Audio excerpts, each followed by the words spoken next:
Hey there, it's Erin again. Today is April 2nd, which means yesterday was April 1st, which means I had to pay my monthly bills. And I couldn't. So I had to make those accommodation phone calls. Now, I don't know if you've made an accommodation phone call, but they're not fun.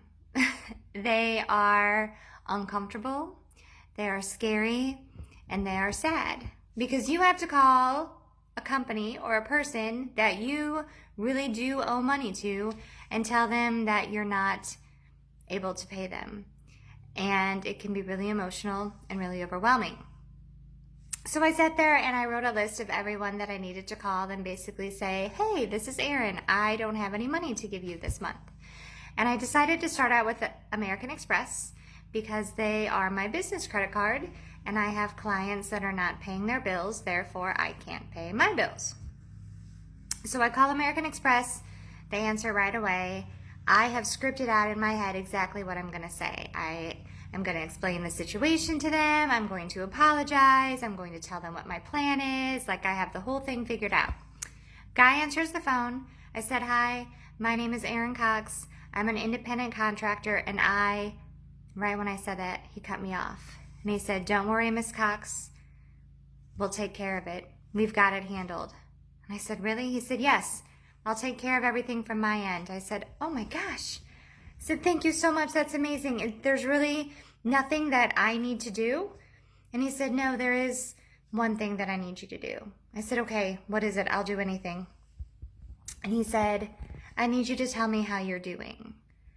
And I was so caught up emotionally in the moment that I just thought he meant financially, because I had called there really defensive, almost like I was going to have to justify why I couldn't make this payment. And so when he said, tell me how you're doing, I just got diarrhea of the mouth, and I was telling him all about my finances. I said, well, I'm used to making this much and now I'm making nothing, and I wish I could do this minimum payment. And I got about 20 seconds in and he said, no, I don't care about any of that. Just tell me, how are you?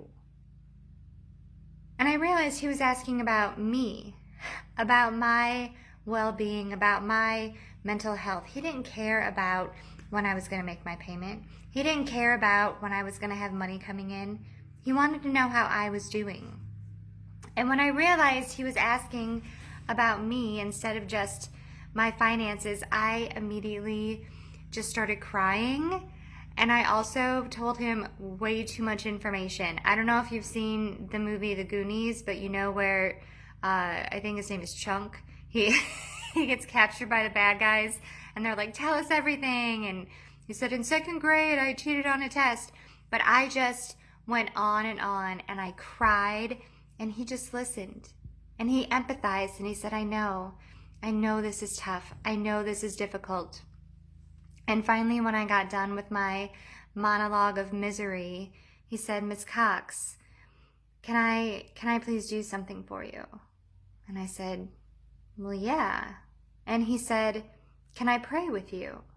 And I said, yes, if you could pray for me tonight, I would so appreciate it. Please pray for me tonight. And he said, no, not for you. Can I pray with you? And I said, yeah. And he got quiet and he just started praying. Sorry. I'm not a super religious person. I believe in God, I'm spiritual, but I'm not the kind of person you're going to find at church every Sunday. But to me, in that moment, praying is such a personal thing. It's such a powerful thing.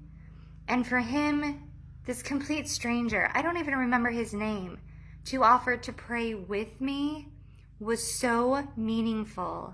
It made my heart jump out of my chest. Because think about how often we say it. How often do we say, hey, I'll be thinking about you. Hey, I'll be praying for you. We hear something bad happen on the news and we say thoughts and prayers. But how often do we really do it? How often when we say to someone during the day, hey, I'll be thinking of you, do we really think about them and pray for them later on? Hopefully we do it all the time, but chances are we don't. So for him to do that with me and to listen to me after I told him I couldn't give him the money I rightfully owed him was such a great lesson for me in what is happening, the good things that are happening all around us. It is the epitome of we're all in this together. I'm getting ready to publish a blog as soon as I can get the website done, which is making me insane. But it's called 22 Life. And it's about spending 22 minutes a day doing something to better yourself, either physically, mentally, or spiritually, or emotionally. And I think the lesson I got from today was to spend 22 minutes calling people and just asking them, how are you doing?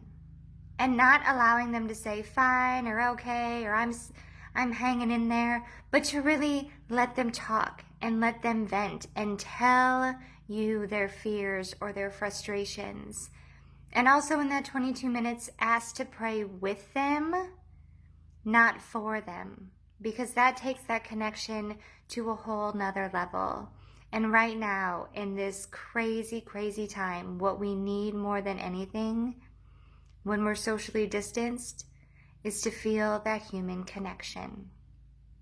So regardless of if you have to make the same phone calls that I have to make, whether you have to do it now, next month, hopefully not at all.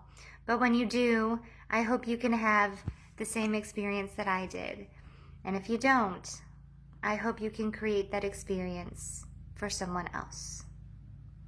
Stay safe, stay healthy, and most importantly, stay positive. Talk to you tomorrow.